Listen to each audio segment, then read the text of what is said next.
For being a luxury handbag channel, I've proportionately spent a lot more money on jewelry and watches than on handbags for the first half of 2024 at least. But in my best cost per wear video that I posted, I think at the end of last year, I really did come to the conclusion that I get a lot more wear out of my jewelry than I do my handbags. Yes, like a part of me will always want those holy grail bags, but I know they will rarely get worn, maybe a handful of times for an entire year if I'm being really intentional. But jewelry, on the other hand, especially if you pick the right pieces, jewelry is something you can truly wear and enjoy every single day.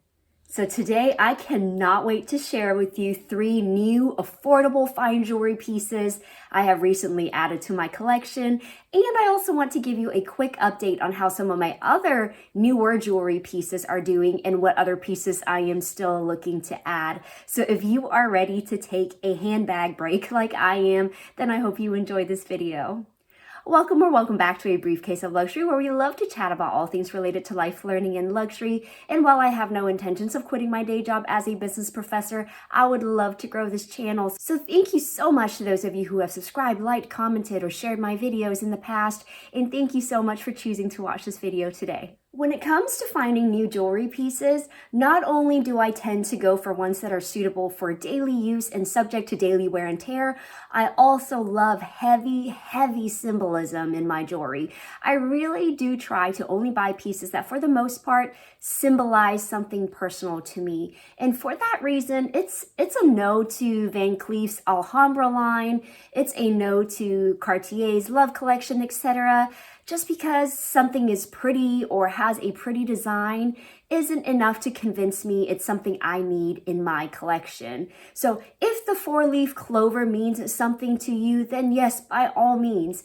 But it means absolutely nothing to me. Like, sure, it's pretty, it's shiny, but I feel nothing emotional when I look at it. So that's an easy pass for me. It's so funny that I am so much more critical and intimate about picking out jewelry pieces than handbags. Like, the bar for a good handbag is so much lower. However, I am only human and I sometimes make mistakes as well. So take this for example. I added this at the beginning of the year and it is the Elsa Peretti Diamonds by the Yard single pendant necklace from Tiffany and Company. Now, I initially wanted this because I thought it would be an amazing daily minimalist piece, but like, why? As in, sure, this is timeless, it's classy, it's elegant, I get that, but a single diamond pendant design doesn't mean anything to me. So I unsurprisingly don't reach for this as much as I thought I would, even as a stacking piece. And I think that's because after all this time, I still lean towards celestial designs, especially for my necklaces. Celestial designs are undoubtedly my oldest jewelry obsession. Like, we're going on decades now, and it is still my #1 weakness. In another life, I would have been an astrophysicist, I swear, not a business professor. I have an obsession with astronomy. Not so much astrology, like, just to clarify, nothing against those who believe in and follow astrology. I personally don't, but that's what most people assume when they see my love for celestial jewelry. Every now and then, students will ask me about my star sign or my moon sign. That's a newer one, and I'll have zero clue about what they're talking about. I just personally don't believe that the alignment of the stars and planets have any bearings on who I turned out to be as a person. Instead, I've always been obsessed with the concept of space. Like, when I first saw the Hubble Deep Field images, they made me teary-eyed just to see the sheer number of galaxies that we know nothing about. Some of them as old as almost the time of the Big Bang. Like, that's just so incredible and humbling to think about. There's just so much our human brains can't comprehend, and bless our little hearts, we try. Are we still talking about jewelry? Let's regroup. So I do have some tried and true Etsy pieces that I've shown before that I've now had for years, and they are still going on strong as some of my favorite everyday jewelry pieces. And yet even now, I still have every intention of adding something from the Dior Rose Devant or Rose Celeste lines. Like, those are right up my alley when it comes to jewelry pieces from major designer houses that have a celestial theme, right? But take the Rose Devant necklace, for instance. To be fair, the version I originally fell in love with was in lapis lazuli, which has since been discontinued. Now, I've seen it pop up every now and then on the pre-loved market, but never in good condition. Because of that, I have replaced it with the onyx version on my imaginary jewelry wish list, just because the onyx seems to be at least part of their core collection. And I've also made several videos already about that being something I want to add sooner or later. And in a way, it still is, but I feel like I've had so many opportunities to do that over the past year or so, and I've always opted to buy something else. So on that note, I have something to show you today, and let me know what you think. So this is something I picked up on Etsy, and I've had my eye on this for a long time. So this is from a brand called Caitlyn Minimalist. And when I saw this dainty North Star birthstone necklace, I was just like, you win, take my money. I just had to have it. Now, to be fair, they didn't take that much of my money. I think these retail for about $40, and you can choose different birthstone settings, but they're always running promo codes on their Etsy page. I guarantee you, just heart it and you'll see. I think I eventually only paid about $24 or $26 for this.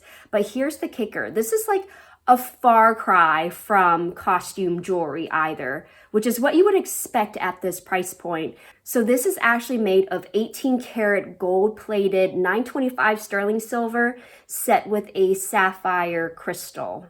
So honestly, for the price I paid, this 100% exceeded my expectation. It's literally a fraction of the price of the Rose Devant necklace. Like, it's not even registering on the same scale. Plus, I'm currently not in the mood to drop like fine jewelry money, nor will I be for the rest of the year, to be honest. So yeah, until I decide to pull the trigger on the Dior necklace, if I ever do, this is by far a much safer, much more affordable way to scratch that itch. And by the way, I also wanted to give a quick update on my Ringair from Ultra Human. So I've had this for about 2 to 3 months now, and this really is an insane piece of wearable tech. Yes, it looks like a chunky statement ring. Mine is in the bionic gold color in a size 5, which is so nice because most tech rings are really made for men. Ultra Human is one of the few companies that makes smaller rings, so it's nice to know that they definitely have the female and or dainty finger population in mind. And I just cannot believe the complexity of the data that this little guy is able to track. Like, for me personally, the craziest thing is learning about my unhealthy sleep and stress patterns. So that's something I've really been trying to work on, just making sure my body is fully rested. As someone who used to take pride in functioning with little to no sleep, I'm just getting too old to do that anymore. Also, I just wanted to show you how insane this ring is. On days where I teach an evening graduate class, I don't get to eat dinner until like 8 or 9 at night. And the next morning, the app will typically tell me things like my heart rate took longer to stabilize and that I should avoid heavy meals close to bedtime. Like, that's just crazy. I mean, there's nothing I can really do about that situation besides try to teach faster and let class out earlier, I suppose. But it's just interesting to know how little changes like that can impact your body. And there's just still so much I'm exploring when it comes to the app. Like, they have playlists to help you meditate and relax. And they have workouts and podcasts. Plus, they seem to be releasing new features all the time. Now, I will leave a discount code if you are on the market to try out something like this. I wanted to bring this up here on the topic of celestial jewelry because, again, I hope that one day someone comes up with tech rings that have more jewelry design elements to them versus like just a flat surface. Even if it's cubic zirconia, I'll take it. Like, I've always wanted a celestial or stardust effect cigar style ring, and I just feel like if that can be done with a tech ring, oh my gosh, I would completely lose my marbles over it. Or should I say, I'd be over the moon. Now, that being said, I do have a pretty healthy collection of celestial themed jewelry, but yes, I still want more. Now, the next jewelry theme I'm obsessed with would be anything that symbolizes separation or dichotomy. I don't know how else to describe it. I just love open ring and cuff concepts and anything mixed metal, just anything that signifies that a piece isn't complete on its own or that its parts don't fully belong together. Is that weird? I think the next two pieces will sum that up nicely.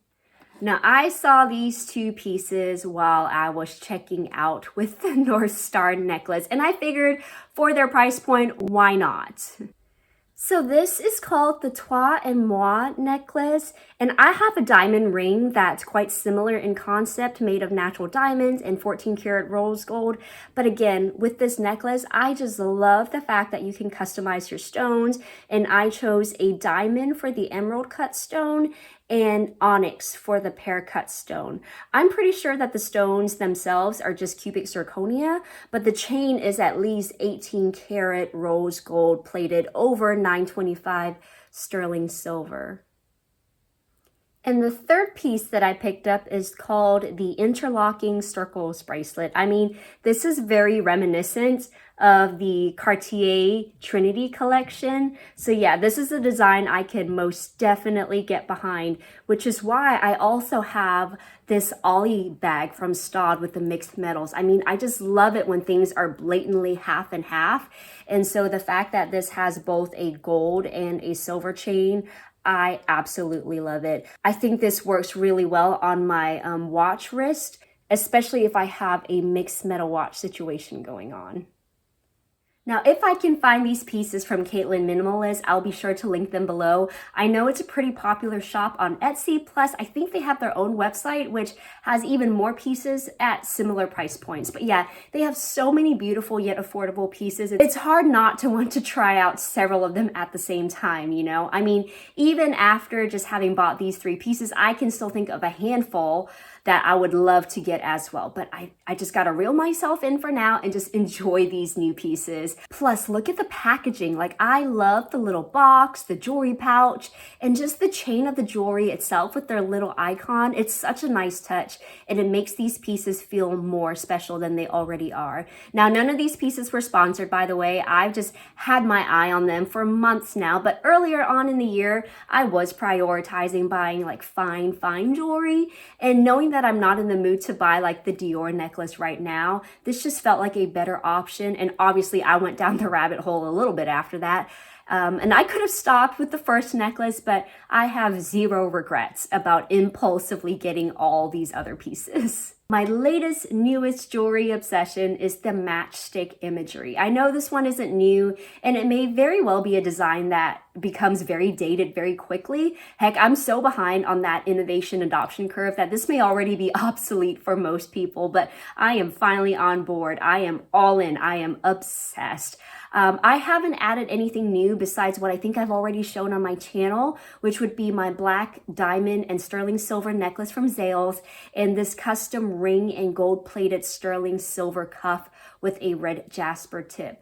I just love the idea of a matchstick. Sure, it's quirky and fun, but it also makes intuitive sense, right? Like, we have one life, and there are some things that can't be put back together, that once burnt, it's forever destroyed. But that's life, right? Like, some mistakes we can't take back. There's no do-over. The only thing left is just to rise from the ashes. Man, I really need to stop talking before y'all think I'm crazy, because I'm sure so many of you are like, calm down, it's just a ring. But I don't know, when I look at these pieces, they mean something, which makes wearing them so much more meaningful. So while I really like the matchstick pieces that I already have, I mean, I have a necklace, a ring, and a bracelet, so I know I'm good and I can and probably should stop there. But in the future, I would love to add a couple more less everyday casual looking pieces and maybe something more blingy or encrusted. But again, this is not the most common jewelry design, so it's just taking me a while to find the right ones to add. Oh, and I suppose I should also briefly touch on my latest overall design obsession, which is anything pet themed. And really the only contender that falls into this category for me currently is Cartier's Panther collection. I've talked about the ring, I've talked about the cuff, but their prices make me want to cry. So as much as I still think they're stunning, we're just gonna have to we're just gonna have to wait and see. What am I even talking about? There's no waiting nor seeing. I simply cannot afford financially to add any more fine jewelry pieces this year. End of discussion. Let's just call it for what it is. Now, if you are in the same predicament as I am, sure, you can save up for the future, or you can take the route I did and just give yourself a little taste by picking up pieces like the ones I've shown today. I mean, these 3 pieces from Caitlyn Minimalist put together set me back less than $75, you know? I would hardly call that a detour to my financial goals or jewelry wish list plan. Like, these to me are pretty much guilt-free purchases. Like, seriously, zero guilt, but with all the happiness and satisfaction. Let me know what jewelry themes you are obsessed with, and if you have added any new pieces to your collection, leave me a comment down below. As always, if you enjoyed this video, please don't forget to like, subscribe, and hit that notification bell, and I'll see you next time.